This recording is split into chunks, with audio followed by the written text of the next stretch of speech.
13 is just a number until it's your lucky number.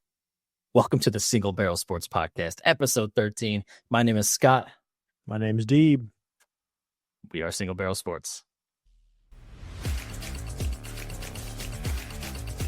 Welcome back to the Single Barrel Sports Podcast. Watch some college football, have a couple beers, a couple bourbons. Nah, he's the GOAT. There's no debating that. Will not be nearly as good as the hype.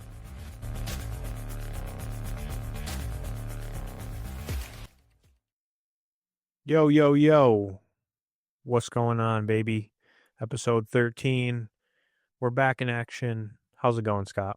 It is going well, my friend. Happy to be here. You know, people say 13 is an unlucky number, but elevators might not have it, but I don't fear it otherwise. I think, 13 is a great number this week because it's our 13th episode and we are rocking and rolling. Kurt Warner won an MVP with number 13. Anyway, how's it going with you, man?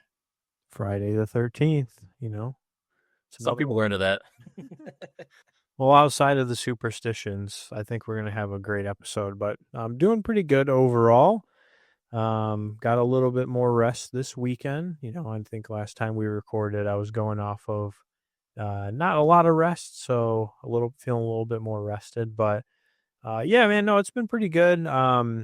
A little bit weird without football, so I feel like I'm gravitating more towards watching golf or getting more into golf. So I'm actually looking forward to the weather becoming nice here in Michigan so that I can get outdoors and play some golf. But we're trying to think. I mean, there's not really anything too crazy. It's honestly right now just the grind and wait for the weather to warm up a little to get outside a little bit more. But what's going on with you?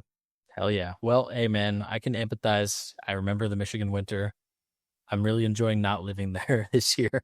But we're good, man. I'm exhausted if I'm being fully candid with you. I traveled for work this weekend. I went out to Asheville though, which was really cool. There's some life in the downtown area again. It's nice to see, some life in the city after what they went through. Had a work thing all day Saturday and then turned right around and came home Saturday night because Raven then had to leave for work on Sunday. And so it's been a busier time taking care of Parker and It's been fun. I mean, he's at such a fun age. But I had a weird thing happen on Sunday where like the alarm was going off on his little baby monitor and it was like really hot in his room. This might sound very trivial, but it was like above the limit that it's supposed to be for like the safety of a child. So I don't know what happened. I feel like our heater was like acting up that night. So I just turned it off for a minute and then turned it down and turned it back on after a bit. But everything cooled off within like 10 minutes. It wasn't like a big deal. Yeah. But it was scary for me because I was like solo parenting it, and I just felt like, I don't know. I don't get anxiety often, but I just had all these thoughts about like all the things that could go wrong. And so I didn't sleep like at all. And then here we are. It's like a day later. So I'm just a little tired and rattled from that. But he's good. He is perfectly fine and everything's good with the house. It was just like one of those weird, like freak occurrences that really just kind of like caught me off guard. But otherwise we're good, man. Life's good. Yeah. I think I know why it was hot in the room. What's that? I think he was cooking up some bets for this week. Ooh, okay. Well, maybe I'll consult him for the single barrel picks before we get there. Yeah, we're going to need a guest picker at the rate that we're going with these new picks that we're doing. We did really good with football. We're questionable with the other sports. It's a little more tough when you're picking multi-sports, right? Not as easy to do. Going back to what you said about the missing football, it's a weird thing, man, because I do too. You just kind of go from watching it like 3 to 4 nights a week. And when I watch football, I watch like every play of it. I'm very invested in it. Yeah. And I think we're in the part of the season right now where like I like watching hockey. I like watching basketball. I've started to watch golf a little bit, but it's more like passive watching for me. It's like on in the background and I'm occasionally paying attention to it until the playoffs come around, which we do have March Madness quickly approaching. Yep. Very excited about that. What are we going to do for March Madness, Deeb?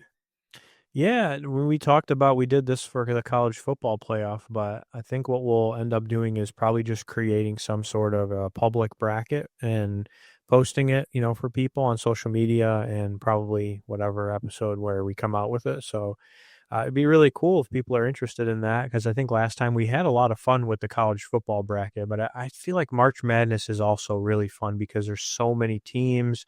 there's so many outcomes, and it's so hard to like legitimately get a really accurate bracket. Like it is Oh, yeah. very tough.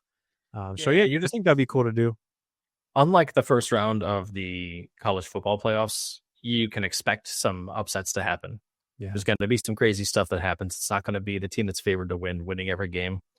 And so I'm really excited to be able to do that as a podcast this year. Hopefully, have a really large pool that Yeah. can come together. And I know we haven't talked much about this, but I'm thinking we put out like a small prize, like whoever wins it can have a small prize just as a thank you Yeah. for for people participating in some of our more community based events like that. Yeah. That'd be cool. I think that'd be a good way to reward whoever is good at picking and get people stuff. But for anybody out there who has not seen this podcast, or it's their first time, or maybe you're returning, and thank you for returning wherever you're at. But let's tell them a little bit about where they can find some more info. So where can they find it? Yeah, we've got a website that is very simple. If you're watching the podcast right now, just check the spelling. It's singlebarrelsports.com, exactly like wherever you're seeing it. It's spelled that same way, just .com with no spaces. And that is kind of our landing spot for all of our social media and different methods to contact us. We have platforms on X, Instagram, we're on TikTok. We do have a Facebook. It's probably the least monitored, but we are on there. We do check it periodically. And then all of our long episodes are going to be on YouTube and Spotify. So whichever one you're watching, we're also on the other one. And we also post some shorts to all of the social media, including YouTube as well. So we'll chop up some things that we think might be interactive or just fun. And we'll put that out there pretty much daily. We have at least one thing we're throwing out there that we'd like to have people interacting with. So if you've never seen our socials, please go to singlebarrelsports.com. Go to the ones that you utilize and drop us that follow. That would mean the world to us. It does help us to grow our brand, but also it gives us a way to kind of interact with you as well. Yeah, and if you do already follow, or you have, or you're thinking of subscribing, cheers to you. Give Cheers you to a that. little bit of a cheers at the beginning here, and we have a little bit of a bourbon spin to our podcast, so we'll talk a little bit about that in a little bit. But how about we talk about some sports? Yeah, I say we just jump right into it. I know we're doing the term of the week these days. So what do you got? What kind of term do you got for us this week? Okay, so I was trying to look back at the ones that we've done, try to spread the wealth a little bit. So we're going to go back to football, because we're missing it. But this term is one that I didn't really understand until I think I was maybe a little more into college football, and this evolved over time. But the term is RPO. So that's usually what you're going to hear this term as. You're going to hear people say it.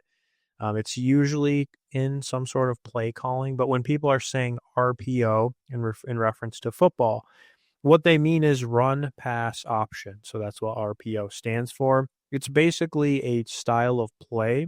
And this can be, you can run many different types of play that are RPO type, but it's basically a type of play where the quarterback is ultimately the one who is going to, when they hike it, they decide based on what's happening with the defense. Am I going to hand it off? So there's usually some sort of a potential handoff there, or am I going to pull it? So it's also potentially like a, play action play. Am I going to run it as the quarterback, or am I going to pass it? So it's a very, I think, interesting to watch play style. I really like teams that run this, especially in college. I think this is kind of where that maybe is more popular, but I've actually seen a lot of NFL teams who have started to look at this and implement it too. And I think that it's very hard to stop if the team runs it well. So RPO is your term of the week. Yeah, and as someone who's run the RPO, not on a grand stage or anything, but I did play high school quarterback. Um, it really is all about the intelligence and the reaction time of the quarterback to be able to read the defense. And so this play has you identifying one person kind of ahead of time. It might be like an outside linebacker or middle linebacker, or like maybe a safety. It's usually linebacker.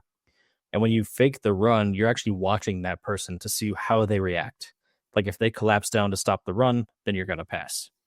If they drop into coverage, you're going to let the running back take that ball. So it's identifying one weakness, one weak spot that you intentionally leave weak, and then based upon what they do, then you do something else. You do the opposite, basically. Yep. It's like playing a game of chess in real time. There's no Yeah. time to think about it. I was gonna say cat and mouse was my analogy. I like So it. Yep. so that is our term of the week, which is RPO. But we also have what's called the weekly recap, where we talk about some highlights and stories from what has happened over the past week or so. So the first one, I'm going to do just a quick recap on the PGA because it wasn't a significant event, and the field for this one wasn't super strong, but I think it's just noteworthy to just highlight what happened. So there was the Cognizant Classic that was played this past week, and a person who people did not expect won this event, and how they won it was why we're actually talking about this and why it's on here. So his name is Joe Highsmith, and he's 24 years old. He actually barely made the cut on after Friday, after the second round. So the cut line was 5 under, and so he made the cut.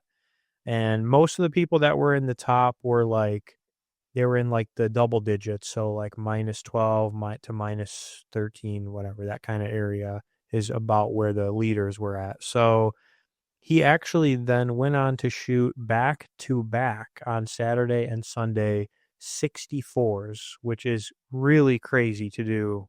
Number one, just in general, but to do it back to back on the final days of an event. He ended up scoring -19 total and took home his very first win on the PGA.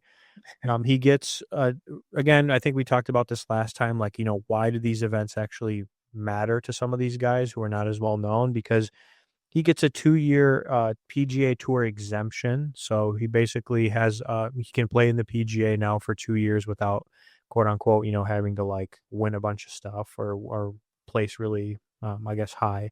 He also gets an invitation to the Masters. So again, golf's biggest event. So he's going to be playing in that, and he more than doubled his career earnings by winning this event. So he took home the bag as well. And so just want to say congrats to him because it was a really unexpected victory, and he played his lights out those past 2 days. And I had no idea who this guy was. So I was learning a lot about him as he was playing well. It's an insane story, and it feels like if this guy goes on to become a great in golf, this could be like a movie, like the beginning, the launching of his career, because what he was -5, right? Yep. At the cut, like he was Yep. even with the cut, right? He barely made the cut.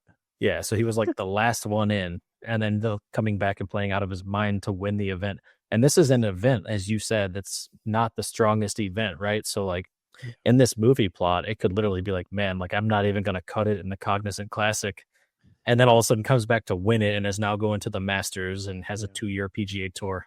Like I don't know. That's cinema. And I think it's even crazier. There's another story that I think is worth talking about this week, and our golf league certainly had a lot to say about it. But Mhm. on day one, Jake Knapp went. Was he -12? He was like a Yeah. 59 or a 60 or Yeah. something. Like Yep. Mine or 59, I think he shot. yeah, like an insane score for one round of golf. This guy was -12. I was like, dude, I chose this guy multiple times in our fantasy golf league, and he never did that for me.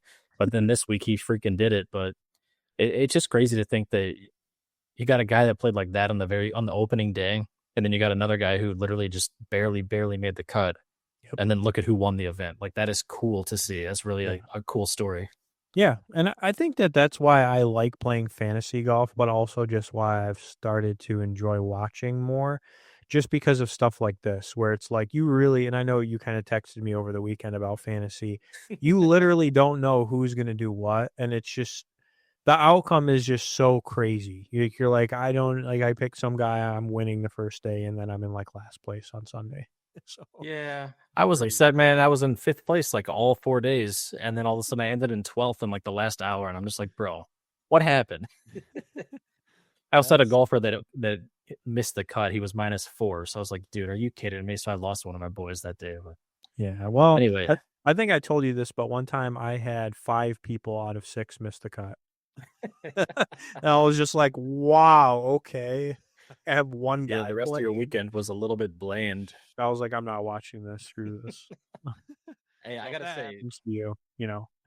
yeah, I've got to say, if anyone out there has an interest in learning golf or learning about the players or just having a reason to watch it, these daily fantasies, I call it daily, but it's more like weekend or like event Yeah. fantasies on like DraftKings, and I'm sure FanDuel probably does too, where you choose a lineup of golfers with a budget. It's actually a really cool way to get into it. Like I've learned a lot of golfers' names. I've had Mhm. people that I could watch on the weekends. So just from somebody who's also learning the game more, I recommend it. If you don't have to spend a lot of money to do it. Even if you're in public leagues, you could probably get into it for like $1. Yeah. It's a nice way to just kind of check it out and kind of learn the scene and actually have some stake in the game. So you're more interested in watching it. Yeah. That's honestly how I got into it. So I'd recommend the same. But we also have some NFL news. So interestingly, we have one that's coming out of a trade. Do you want to talk about the trade that happened that's ruffling some, I guess, media outlets out there? It was an interesting trade. I would say the Commanders won the day with this one, but Deebo Samuel was traded to the Commanders for a fifth round pick. Yep. And Deebo, let's talk about this first of all. It's not an official trade yet. It's agreed upon, but I think the date is March 12th. No trades are cleared to go through until I think March 12th. So this is a trade we expect to have happen next week. Yeah. It's been agreed upon by both teams, but it's not technically official yet. But I think what makes this crazy is when he is playing at his best, Deebo is like a top 5, top 10 wide receiver in the league. I would say just player in the league because it's not just catching. This guy, he runs the ball, he can do punt returns. Like he's an athlete in his own class. Yep. George Kittle once said on the TV show Receivers, he was like, tight end is the second greatest position of all time, and Deebo Samuel is the greatest. Because he literally does everything. Wow.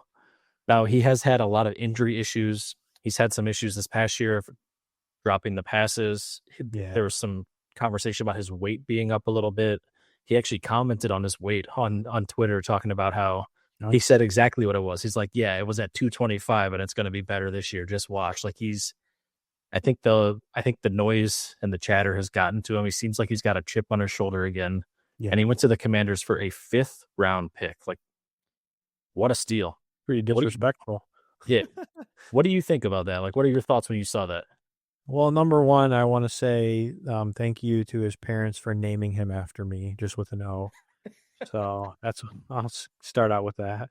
Number two, I mean, I agree. I think he can be phenomenal. I mean, I've seen him be phenomenal. I've had him in fantasy when he's done well, but I've also seen him be terrible and injured and not, producing at the level that he can be. So it's one of those ones where I think they're taking a risk. I think with Jaden Daniels and Scary Terry and some of the other weapons they have, if they can get him into a role and he can stay healthy where he's not like the main guy, I don't know, maybe if as long as he stays healthy, maybe he has better success or just as much success when he's playing at his highest level with the Commanders. But I do think I thought it was a really good trade for the Commanders to get him because if anything, they're just taking a risk and he's either going to be really good or he's going to flop, right? Like that's just usually how these things go. But fifth round pick, I don't know. I mean, that's kind of, in my opinion, it's kind of like, you could have done like third, maybe like fifth. That's kind of, Yeah, it's almost disrespectful. yeah. I think a fifth round pick is kind of like you just pick someone and you're like, yeah, here's a depth player, right? Yeah. Let's hope they turn into a depth player. Here, Yep. for comparison, earlier this season, the Panthers traded Jonathan Mingo to the Cowboys.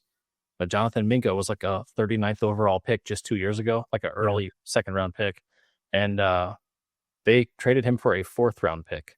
So they actually got a better value for Jonathan Mingo, who has done nothing at all in his career.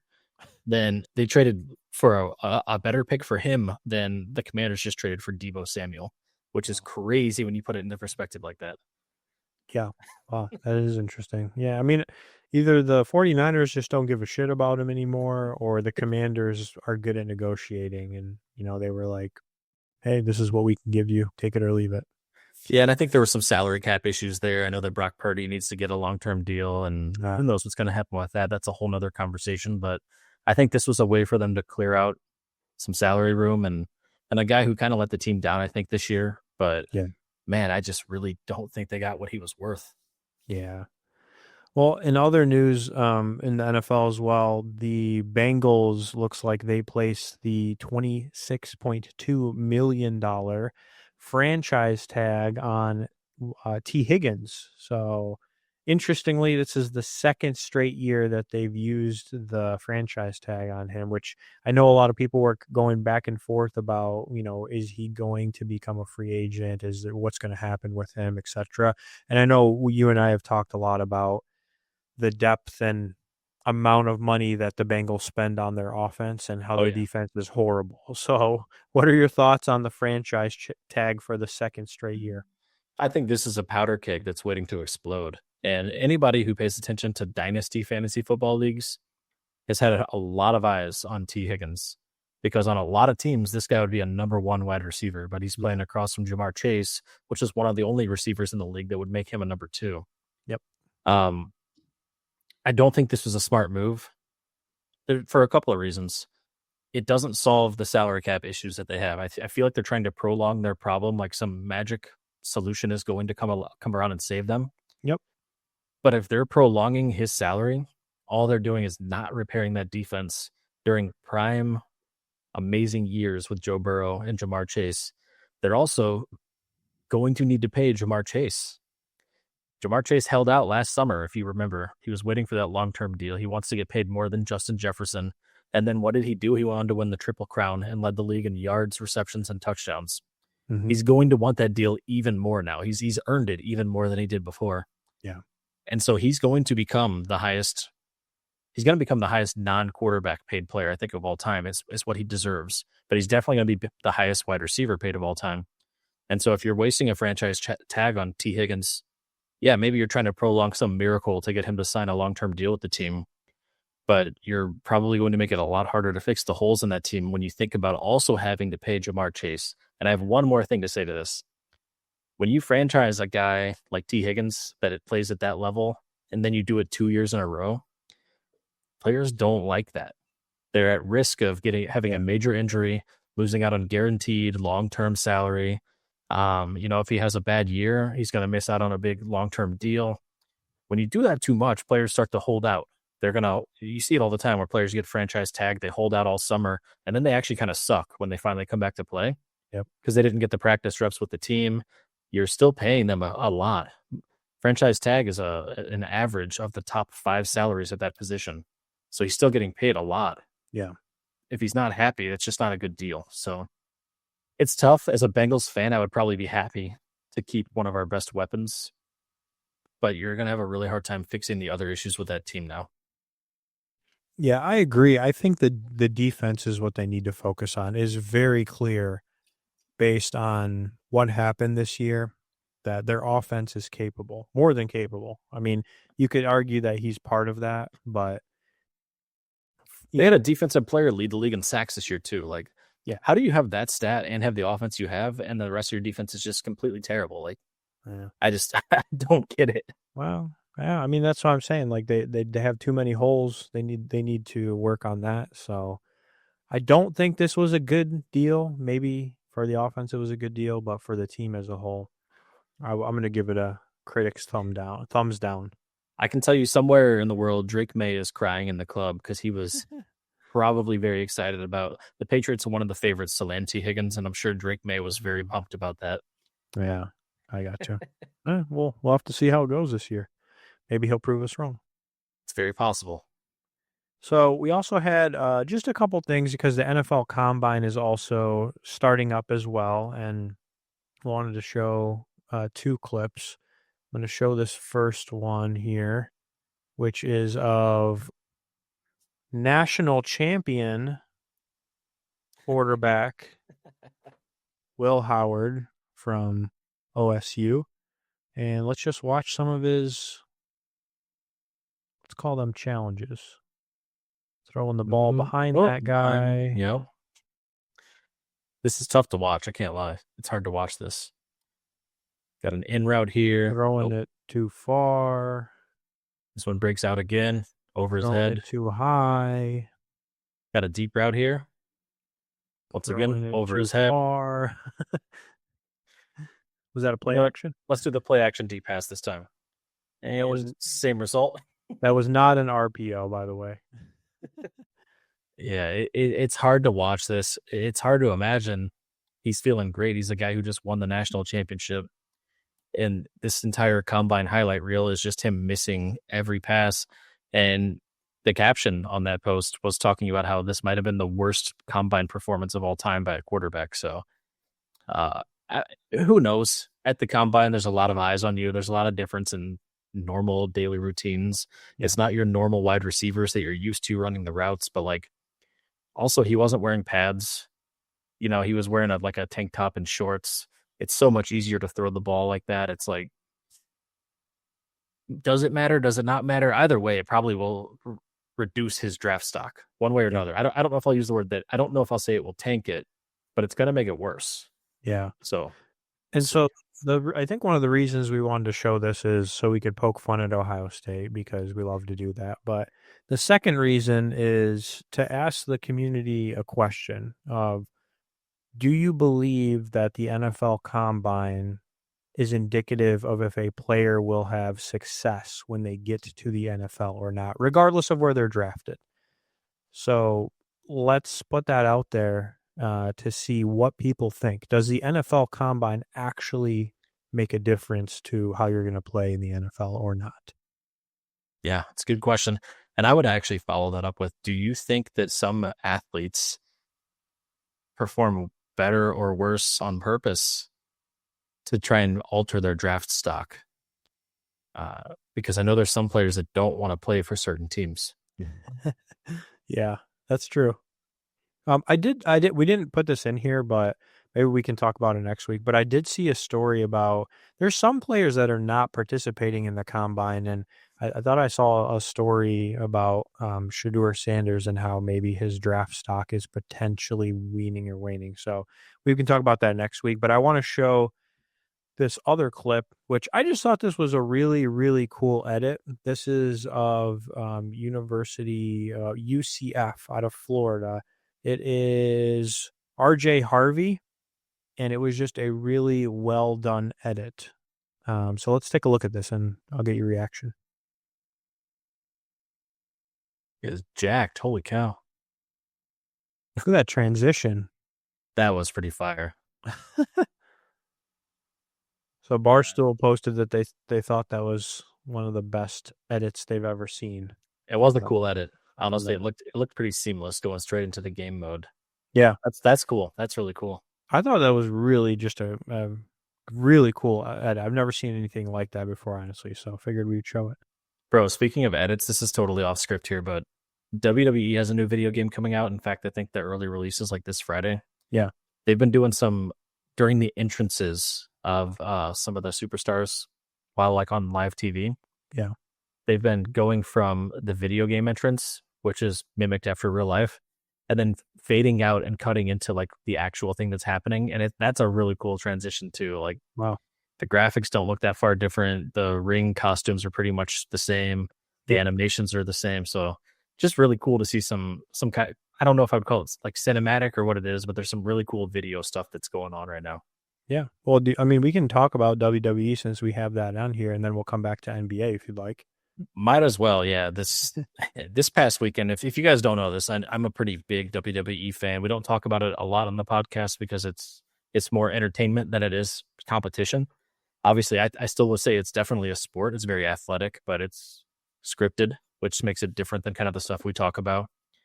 But we had a pretty big event this past weekend. It's the Elimination Chamber. I'm just going to give a quick summary here, Deeb. Just bear with me. But yeah, Elimination Chamber is the last like major event before WrestleMania, which is the biggest event of the year. And in recent years, the Elimination Chamber has been a chance for them. So if you guys know WWE, there's a big 30-man and a 30-woman match in the Royal Rumble, which usually occurs in February. Mm-hmm. And whoever wins that gets to challenge one of the champions, either on Raw or SmackDown. So that solidifies like a women's title match and a men's title match for WrestleMania. In recent years, they've had Elimination Chamber be where they solidified the other one. And so the Elimination Chamber is a match. It's a 6-person match inside of a huge like steel cage structure that's got a roof over it. It's like a steel cage, but like on steroids. and there's like 4 pods on each corner. So like it starts with just a 1-versus-1, and then like every 5 minutes a pod opens and another person enters. So anyway, I don't need to go on all the specifics about the Elimination Chamber, but it was a big event this week. They had John Cena is on his kind of retirement tour and all of 2025, and apparently at the end of 2025 he's cutting it. He's calling it a career for good. And so there were some notable matches here. I'm not going to go into all of the details of everything. But for the women's elimination chamber match, Bianca Belair won. She is a beast. It was really cool to see her win. It's been a bit since she's been a champion, other than a tag team champion. We had kind of I wouldn't maybe call it more of a random match, but it was really cool. Sami Zayn and Kevin Owens had what they called an unsanctioned match. They basically were like trying to end each other's careers. So WWE was like, we can't sanction it, but you can still fight. So it was just a weird, interesting match. Like the ref didn't wear the normal ref attire because it wasn't like an official match, and just like a unique spin on things. But they used a lot of tables and weapons and chairs, a chair wrapped with barbed wire. It was just like some crazy stuff that I've never seen before. Yeah. Yep. Trying to think. There were a few matches, but the big thing was in the middle of the card, The Rock and Cody Rhodes were supposed to have this big like decision. The Rock, he's a board member now. He's like an executive for the company that like owns WWE. He's been his character, the final boss, has been like a bad guy who's been flaunting his power and trying to control people. He basically went to Cody Rhodes, who is their biggest like baby face, like their good guy champion right now, and was offering him all this stuff for his family and for his future. But he had to give him his soul, right? He had to like do whatever he told him to do, is what he was getting at. Wow. And so it was supposed to happen in the middle, and then they didn't do it in the middle. They ended up having all the matches. They had the last Elimination Chamber match. And at that time, I told Raven, my wife, because we were watching it, and I was like, something big has got to happen at the end, because otherwise, why would they wait till the end? And so I was like, I think something might happen with the winner of the Elimination Chamber for the men. They might get involved somehow with this Rock and Cody Rhodes segment. So anyway, John Cena ended up winning the men's Elimination Chamber match, and he did it in kind of like a scummy way. Somebody interfered in the match, and then Cena like jumped to put them in a chokehold after that. Like he like just the way he sprinted over really quickly kind of was like almost like immoral. He ends up winning, and then The Rock, Cody Rhodes, comes out to congratulate him, talk about how they're going to have a match. Then The Rock comes out, and The Rock is basically like, Cody, I need your decision. Like, will you be my champion? And like, will you do what I tell you to do? Yeah. And that's where we have the first clip we can show you here. And this is a historic moment. I'll tell you why after we just watch it. Let's just watch it with audio first. Okay, here we go. I gave my soul to this ring and these people a long time ago.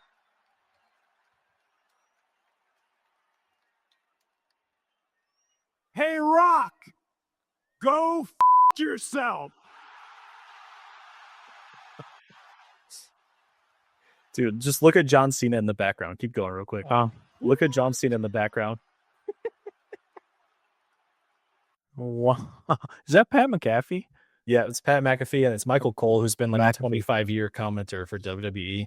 Sorry, McAfee. Yeah, no, you're good.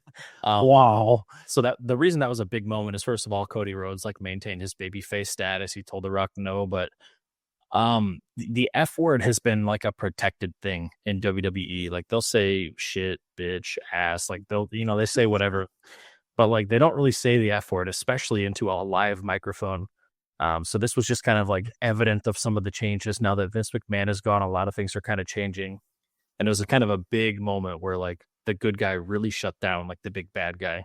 But then there was a twist at the end that I don't think anybody in the world saw coming. So why don't you show us our second clip here? And this is what happened next. All right, let me pull that up.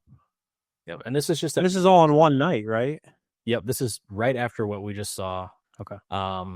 Basically, John Cena celebrating. He goes to give Cody a hug. They're kind of like excited about Cody telling The Rock no. John Cena has always been like the biggest baby face in the country or in the company. He's never been a bad guy. So let's watch what happens here. Yep, goes for the high five, little bro hug here. And then right here is when I knew it. Look how he looks up. Look at his face.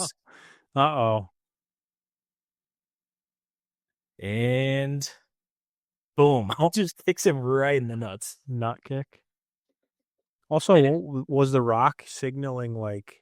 Yep. What was that? Like The Rock was basically throw? signaling like, yeah, just take care of him. And so basically, this was a huge what they call a heel turn when a good guy turns bad in WWE. It's like probably the biggest one of all time. John Cena in 20 years has not turned heel. He's except for whenever he was like his little rapper personality. Some people consider that a heel. He's when he really became John Cena, he has never been anything other than like the make a wish guy, like the good guy, like the face of the company. And he's on his retirement tour. He's saying he's done at the end of this year. And like the first big thing he does is he earns a title shot and then turns heel and teams up with The Rock and takes out the champion. So it was a pretty big deal, man. Like ESPN is covering this, like all like normal sports companies have been kind of covering this. Yeah. And if you're a fan of wrestling, it's very controversial because some people were like, that's not how John Cena should go out. And everyone else was like, holy shit, it actually finally happened. Like, this is so cool. Yeah. But his like whole slogan is like, never give up. And I've seen in like Photoshops now where he just holds up a towel that says give up or like F them kids, like just crazy stuff now with all the memes that are coming out. That's hilarious. Yeah, so it was a cool event. I'm really looking forward to the build up to WrestleMania and seeing what happens there. Because if he wins the championship against Cody Rhodes, he will break the record that he has. He's tied with Ric Flair right now for the most championships of all time. Oh wow! So if he wins, he'll actually be the sole owner of that record. Well, I feel like they're going to make him win, right? Based on that. I would think so. It seems kind of like that would be a lot to do if you weren't going to let him cross the finish line. But I guess we'll see because Cody is massively popular and he's been kind of untouchable himself for the past year. So we'll see. I feel like anything they'll let him win to get the record, and then they'll like have a plot twist where he loses or something or whatever, goes out. Yeah, it very well could be. And I hope that if this does happen, I think it'd be cool if he took out a few more of like the company's top faces, but then eventually turned back to being good. And like at the end of his career, his last match is like taking out The Rock. I feel like that'd be kind of a cool way. Yeah, definitely. But yeah, anyway, that's some WWE nerd fandom coming out. I love to talk about it. So thank you for giving me the opportunity. Yeah, of course.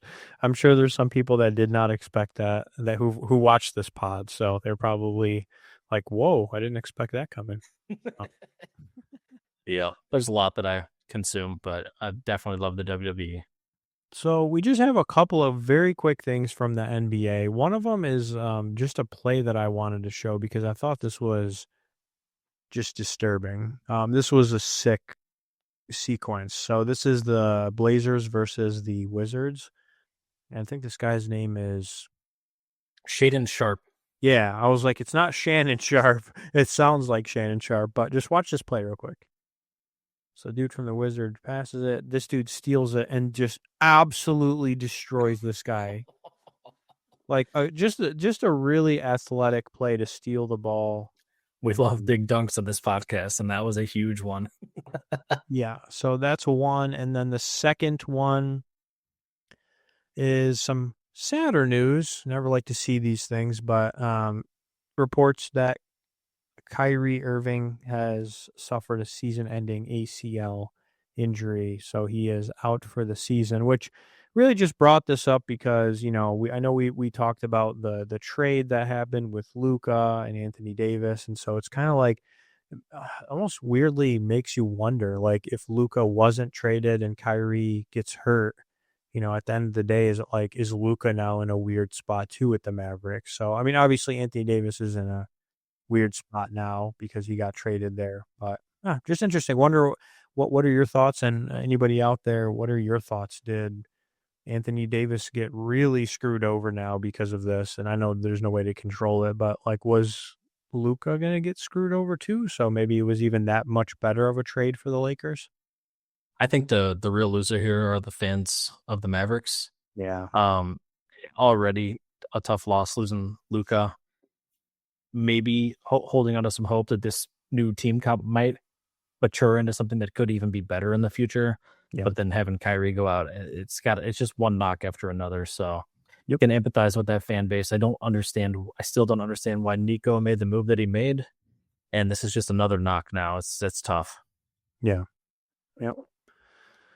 All right. So that's all we have for the weekly recap. So we're going to move into the halftime pour. which is just a fun segment where we like to mix in the bourbon here, give you a little bit of an idea of what we're sipping on tonight, tell you a little bit about it and why we picked it. And then we're also going to answer a question of the night as we do this. So, do you want to kick off the halftime pour by showing us what you're sipping on? Yes, absolutely. And this is one I've done before on the show, so I won't labor this, but I have the Bardstown Fusion Series tonight, Ooh. and it's delicious. I chose it just because I really wanted to sip on it tonight. But the real reason that I'm revisiting this one is because my work ran late today and I didn't have a chance to run to the liquor store. I was going to get something new, but we like to revisit the ones that are this tasty. So we're going to pour this up and enjoy it. Hell yeah. What about you? What are you sipping on? Well, I have one that I think I've sipped on here before. Maybe it's been a little while, but it is the Four Roses. It is a single barrel proof, so high proof or 59%. But it is they have these little letterings that they do for their recipes. It's the ESO, which I think I told you this last time maybe, but when we were down at the Bourbon Trail this past year, we sat at the bar at Four Roses and had a tasting, just kind of like picking some stuff out, seeing what we like, and we all tried this one and were blown away by it. So immediately went to see if they had a bottle, and they had a few. So I got one. I know Nick got one. So that's why it's just an amazing pour. I had the exact same experience last time I was at Four Roses on my buddy Jordan's bachelor party. We did the exact same thing. Yep. So let's do a cheers, and we will do our question of the night. Okay. Cheers to you, my friend. Cheers to everybody out there. I hope your bourbon is delicious. And if you don't drink, I hope you enjoy the sports talk. Cheers. Oh, yeah. So our question of the night is, what is the most overrated bourbon, and who is the most overrated athlete? I'm going to let you go first. Okay, so most overrated bourbon, in my opinion, is Elijah Craig. I know I see a lot of people who go crazy for Elijah Craig. They look for it, they try to find special pics of it, single barrel, all this different stuff. I've really only maybe had one Elijah Craig pick that I've really been like, wow, this is actually like pretty good, like been kind of impressed by it. But honestly, I just think it's really overrated. I really don't think it's that good compared to a lot of the others that I've had and a lot of the others that are available. So that would be my overrated bourbon. Overrated athlete. I'm going to go, let's go basketball, and I'm going to say Charles Barkley. Ooh, I know that's a hot take. I know that it's a hot take, but I think, Charles Barkley, I think he was a good player. I think he was an above average player overall. And if you look at his statistics, there's probably things he was, ranked high in, but didn't win a championship, really didn't do anything I think that was that amazing, even for that era. Some people would argue it's because of all the people that were really good in his era. But I just think he's overrated. I don't really think he was as good as people made him out to be. I think that a lot of other people stick out from that era than him. So that's my hot take. I want to hear from our viewers. What do you think about what Deeb just said with Charles Barkley being an overrated basketball player? And he came with some receipts. He had some statistics that he quoted. It's a hot take. I really want to hear what other people have to say about that. Yeah. What about you? So I've already dogs on a bourbon once and called it overrated. So I'm going to double down on that, but then I'm going to put a spin on it and give you another answer. Huh. And you probably know this, but I can't stand the hype over Weller Special Reserve, the green label of Weller. I think that it's the cheapest of them all, which is great. It's the most easily accessible of them all, but people still treat it like something that you chase after in certain states. Yeah. To me, I feel like it's no better than a average $30 bottle of bourbon that you can buy on any shelf. In fact, I feel like I had a bottle of that I used just to make mixed drinks with because it made it more palatable for me. So I don't want to seem like a snob. I don't mind cheaper bourbon. I just don't think that one is worth all the hype that it comes with. Yep. And I'm going to revisit what I talked about a few weeks ago with Jordan for my most overrated athlete. And I'm going to talk about Eli Manning. Eli Manning won 2 championships, which and against Tom Brady both times, which is a miracle.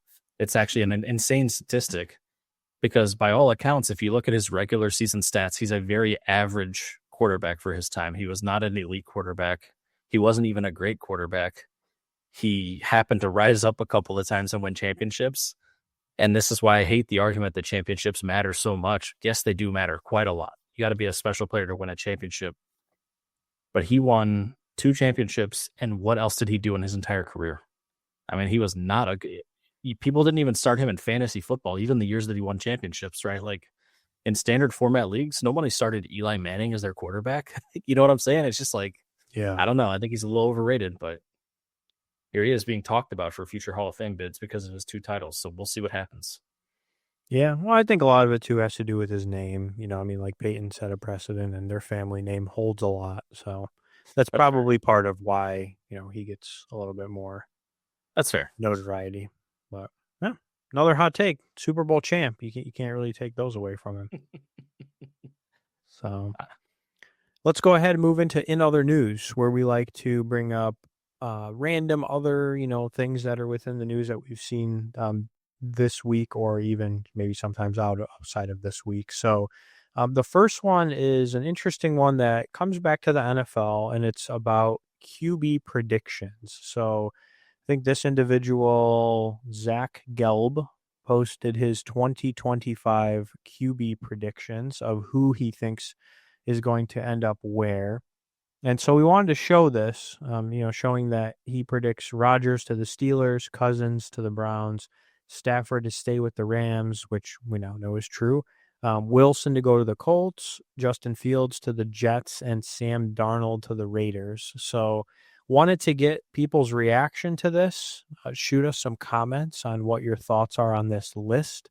What do you think might hold true, and what do you think will not? And Scott, what do you think of the list? I know obviously we talked a little bit about a few of these like Rodgers and Stafford, but a couple of the other ones we have not addressed.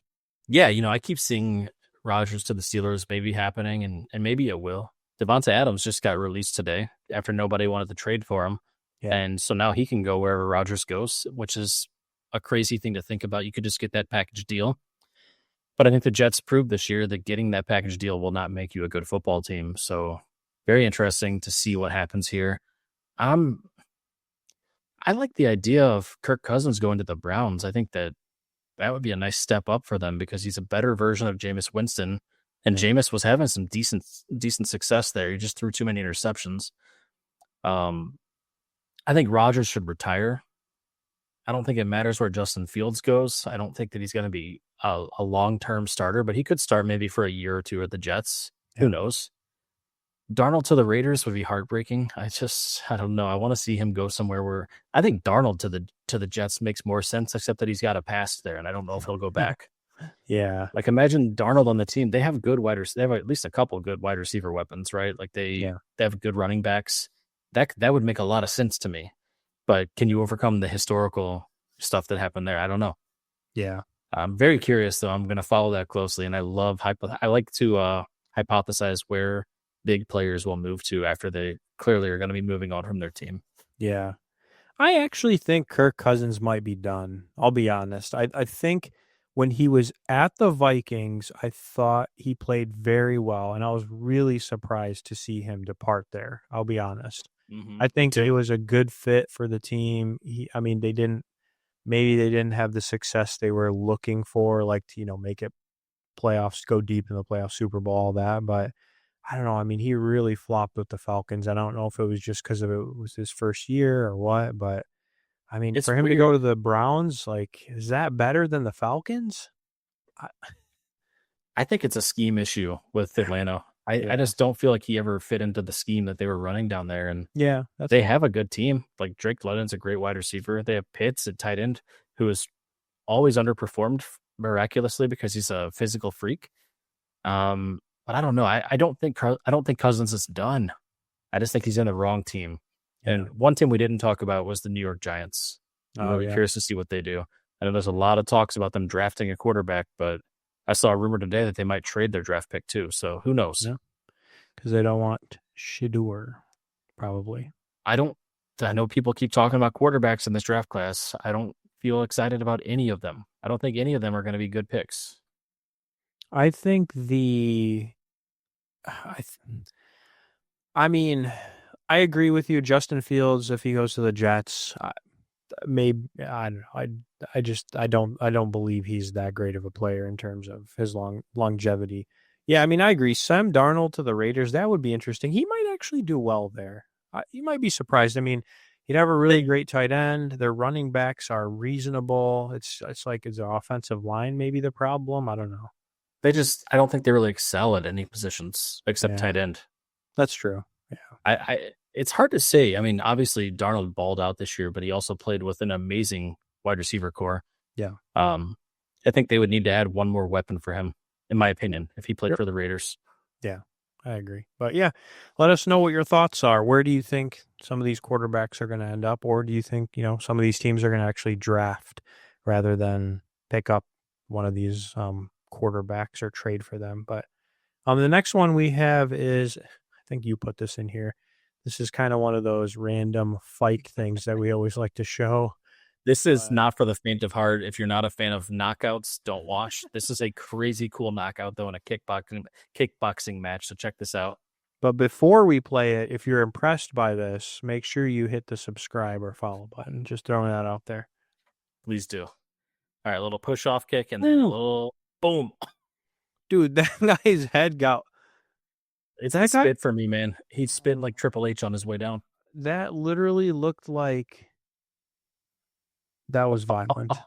Yeah, that was honestly a pretty bad one. That's why I wanted to put a little disclaimer out there just in case. That looked like it hurt. I love combat sports, so like for me that's just entertaining, but like for some people I know that might be not their cup of tea. Oh yeah, I was gonna say if my wife saw that, she'd close her eyes. We're gonna go back to the NFL briefly here. We have two more NFL related. As you can tell, there's still stuff happening in the NFL, so off season's still pretty fun, I think, to look at. But this is something I think we wanted to talk about because this is something that we brought up during the controversial plays that happened during the playoffs with the first downs and the tush push and measuring and all that. But apparently the NFL is looking at or putting together their plan for an electronic system to measure first downs this coming season. So the chain crew would still be there, but they'd basically be a backup. So what do you think? I mean, did we summon them here? You know what? I think there were a lot of eyes on a very controversial football game that had more than one probably wrong call. That really altered the outcome of the game when it came down to the Bills and the Chiefs in that AFC Championship game. So I think there were a lot of eyes on it, but I think also the people who made this decision definitely watched the Single Barrel Sports podcast, and so they were riding with us.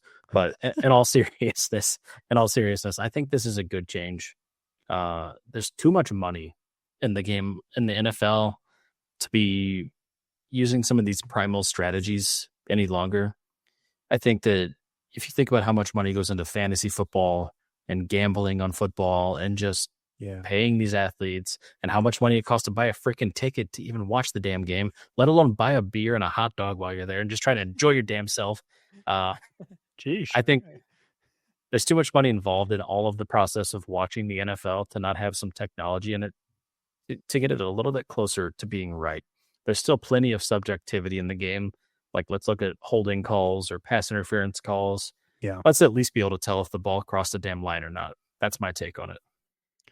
I equate this to it's what the example I can give is in track and field. So a while back in track and field, they used to measure finishes, the finish line for some of these very close races by number one, it was by people watching, right? This is like primal. And then it kind of evolved to cameras, and then it evolved like there's always an evolution for something to become more accurate. So in track, they evolved to using technology so that they could watch and make sure and confirm that, what they saw. Because those races, they come down to inches, right? Same thing like football. these games sometimes they come down to inches and not giving players certain calls or maybe overcalling if they didn't actually get the first down. So I agree. I don't think this is. I would rather have this in place rather than taking some of the physicality out of the game, like banning the tush push and that sort of thing that we talked about. Mm. This makes way more sense logically. Use the technology, get it right. Don't penalize people for spotting the ball where it should be if you have the technology available. So I think this is a great evolution. Yeah. So. Okay. Hey, we agree on it. We don't always do that. Yeah. And then the last one we had was just kind of more of a funny one. So this is something that ML Football posted. So some people may not know who this is, and if you do not know who this lady figure is, I would encourage you to Google it, but maybe don't do it if you're at work. Do it at your own time. That's bad advice. If you Google this, you're going to need to find Jesus. Do it in your private time. Let's put it that way. But apparently, this woman, Bonnie Blue, has slept with more men in 12 hours than the Steelers running back Najee Harris had rushing yards this year.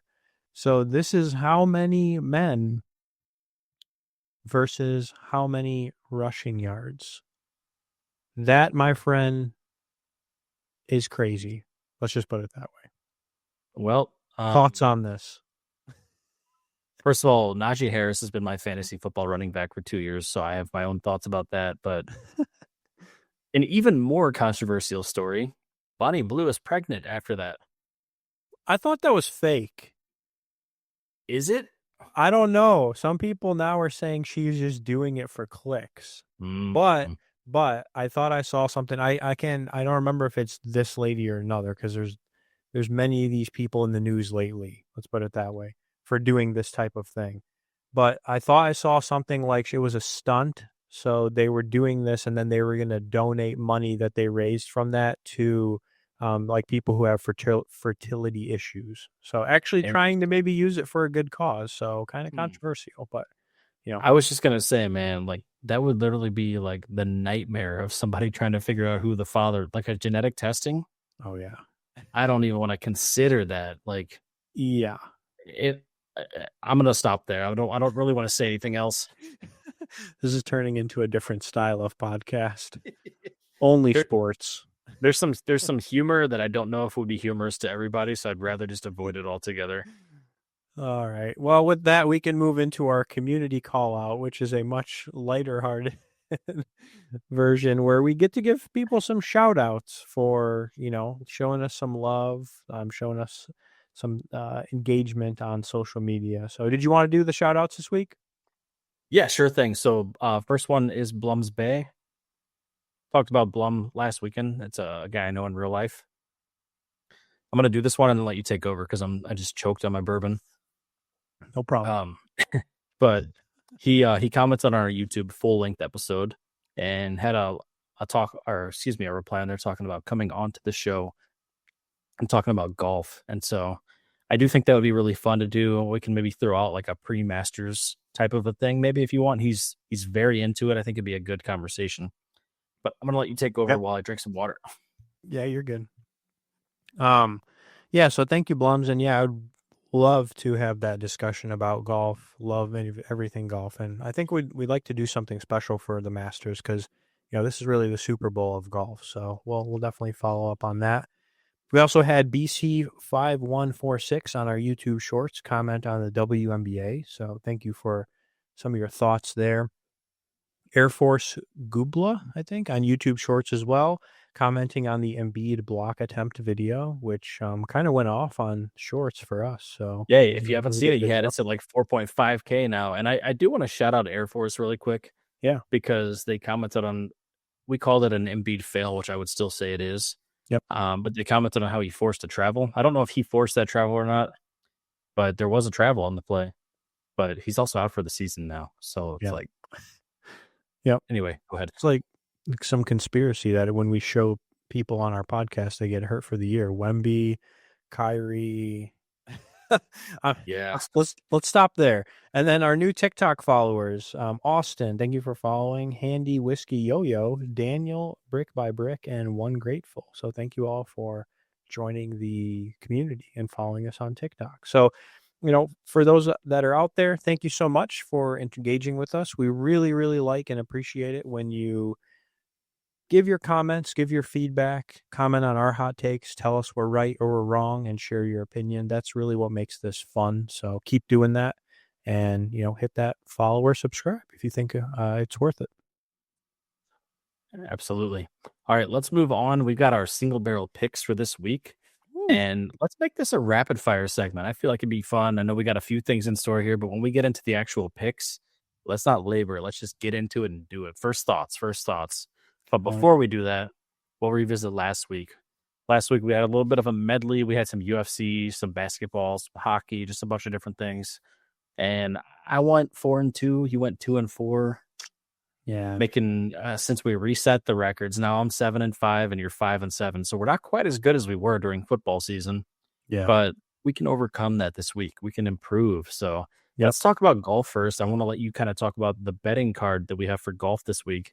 Yep. For the Arnold Palmer Invitational, and maybe talk real quick about what that is, and then who you chose for our betting card. Yeah, so I'm just going to do the betting card. What I might do is I might just post a short video this week, just giving like a brief overview of the event, because it is one of the signature events, and I think it's an important one of one of the legends, Arnold Palmer, of the game. But I'm going to show, so we actually posted on X, and we do this from time to time, a betting card for the Arnold Palmer. So I like to see these a lot on X, and I really appreciate people who post these. Can you make that full screen just so it's like the whole thing is the photo? Yeah. Does it not work? I guess it doesn't really work, does it? That's fine. I was better than it was. It's better than yeah, it was. that's as full screen as we're going to get it on here. But so this is using DraftKings. This is the betting card that we put together for an outright winner. So what we're doing here is we're trying to figure out who's going to win. And so the odds you're going to see here are as of Tuesday when we're filming this. And so as you can see, you have some notable people in here. So Justin Thomas, he's been kind of on a more hot streak, more of a controversial pick. I think he's been struggling over the past few years, but he's been playing very solid, and he's been also playing TGL, excuse me. Shane Lowry, he's played really well at this course, the Irishman, and he's also played very well to start the year. Maverick McNeely is a newer name who's also been kind of hot lately. So I know I like to pick him sometimes in fantasy. Sahith Theegala is also another reliable name where he's only won, I think, once or twice so far. So he's maybe due. And then the good man, Tom Hoagie, which is 350 to 1 somehow. He's at the bottom of the list, but that just shows you how good this field is. But Tom Hoagie, don't sleep on him. I'm just telling you, he can really surprise some people. So, let us know what you think. If you think this is helpful, if you found anyone in here that you're going to pick, or maybe you're considering, taking for your DK or for any of the bets you place, do bet responsibly. We're not professionals. We're just guessing like you are, but just wanted to share that with people for a betting card. The only thing you're missing on there is Tom Kim. I put him in over to Gala because just from watching the TGL, I like him. I love Tom Kim. I love Tom Kim. I'm going to get you a Tom Kim hat. Please do, man. Every chance I get, I will bet on Tom Kim. I promise you. That's my guy for the whole year. Quote me.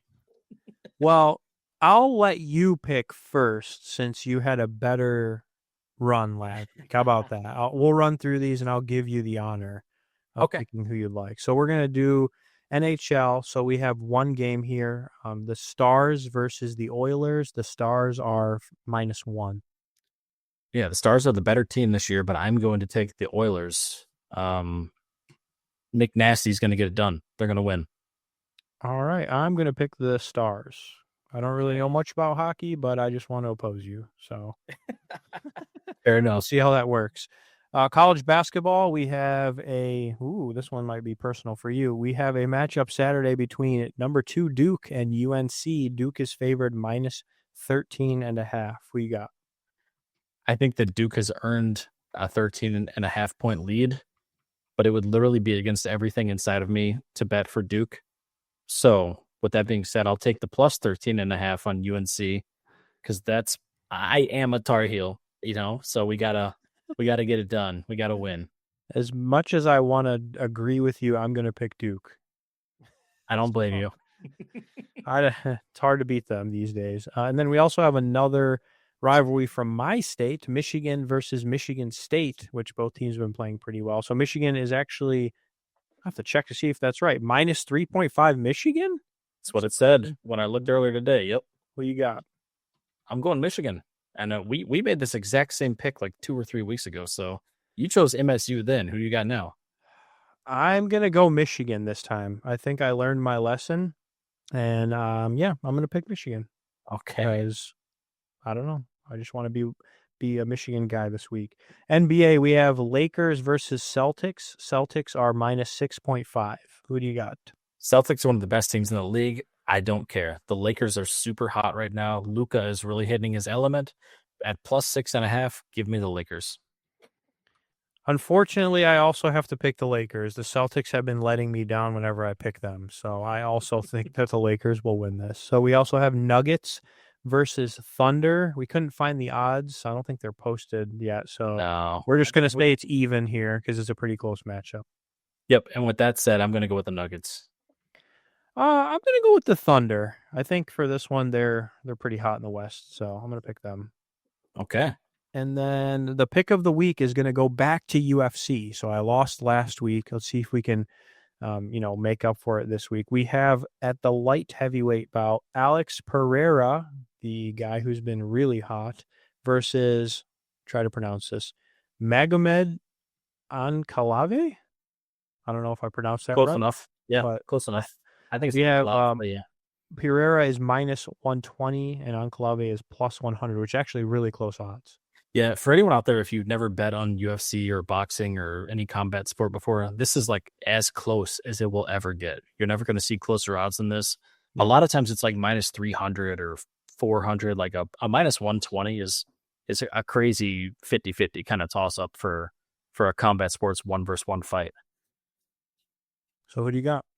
With that said, I'm going to rock with Alex Pereira. I feel like Alex Pereira is the man. I mean, he's 12-2 and this other guy's 20-1, but I just feel like Alex Pereira's fought the best of the best for a long time, so I'm going to ride with him.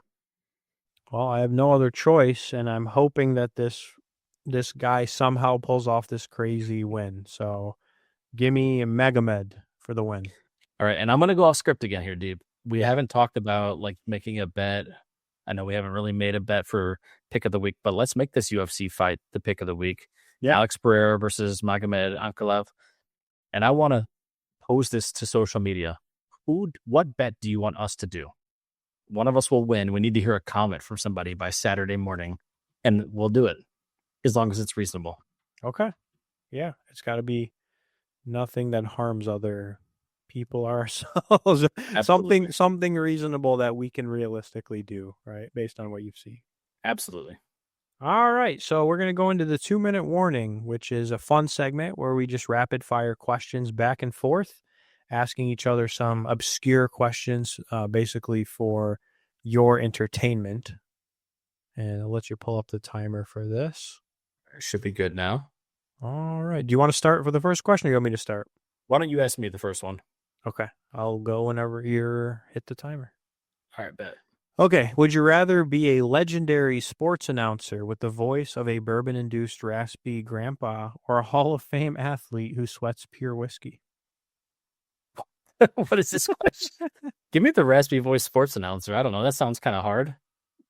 Kind of seem like a grandpa, so that makes sense. Yeah, I'm old. Would you rather have to drink whiskey through a football helmet face or chug a cocktail from a Stanley Cup? Ooh, I love football, but the Stanley Cup would be really cool. I feel like that'd be like a, once in a lifetime thing. Easy. I agree. Would you rather have your personal bourbon collection stored in a dugout during a baseball game or under the basket at an NBA Finals game? I would say definitely in the dugout, man. I'm not risking that shit getting damaged. You know what I'm saying? I was going to say, it doesn't even sound feasible.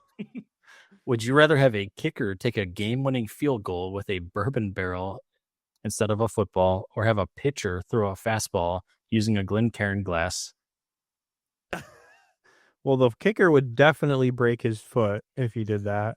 And the pitcher throwing the glass would, I'd have to choose that one because that just seems a little more safe. Okay. A little bit, just a little bit more safe. Would you rather have a mascot-sized bourbon bottle as your team's logo or play in a stadium where the only drink option is well whiskey? Definitely the first one, man. Give me the bourbon bottle mascot size guy. I don't know. This could okay. Let's keep moving. Would you rather have to shotgun a bourbon cocktail before running a 40-yard dash at the NFL Combine, or take a barrel-aged ice bath after a marathon? Oh, I do the ice bath. I like doing them anyway, and a barrel-aged ice bath, I could just drink some of it. Yeah, give me the ice bath. Okay. You know what? I like that. And that's time. We've made it through the 2-minute warning. Those were very interesting questions this week. And just so it's clear, Deeb and I take turns coming up with the questions each week. So one of us at all times has no idea what's even to be expected. And this week I had no idea what to expect, but those were quite interesting. Makes it a little bit more fun. All right, so we're moving into the last call, which if you've ever been to a bar or restaurant, you know that means we're kicking everybody out. So unfortunately, it's time to go until next time. And I'll let you start with your last call. Yeah, every week that we do the last call, I always thank everybody for their support. And I still want to say that to open this. But I actually want to challenge you this week and say, if you like the Single Barrel Sports Podcast, we've been going for 13 weeks now. If you like parts of it or you like the whole thing, I challenge you to share it with one person this week. I think it would be really cool to keep growing our following. And I want to hear from you guys about what you want us to talk about as well. Obviously, there's a lot of things out there in the world that we can discuss on this type of a podcast, but share it with someone new this week and let us know what you like or don't like. And we'll keep bringing things that work for our audience because we're happy to talk sports either way. And I'll also say, if you have made it this far in the podcast and you're still here, drop us a comment. Let us know you are the number one fan. You can literally comment anything in any of our social media platforms. It's probably going to be on YouTube or Spotify, depending on where you're listening, but just leave us a comment. Let us know you're here, you've listened, what you enjoy. Whatever you want to say, we want to hear it. So appreciate everybody for listening, for following, and for, engaging with us. The only other thing I was going to mention is I know, we might have some potentially different looking episodes the next couple weeks. I know, Scott, you and I were talking about, I actually have some travel coming up for work. So we might see a guest coming on the podcast in lieu, and then maybe potentially doing, as we had talked in a few weeks, an in-person or some sort of version of an in-person either episode or some sort of a video, because Scott and I will actually be together in Nashville, and so we have to take advantage of that opportunity. We will be there for a something work related where we'll both get to see each other, reconnect, and hopefully give you some content to enjoy. So Hey, I got. a big shot in the dark, but if we have anybody listening from Nashville and you want to grab a bourbon, privately message us and we can try to set something up, because I think that would be really cool to do. But otherwise, just continue to let us know how things are going. And we are going to keep doing what we think is best in the sports world for average sports fans to ride the ship and keep sailing into the sunset. Keep an eye out for March Madness brackets. Really excited about that. Otherwise, Steve, I think we're signing out. Cheers.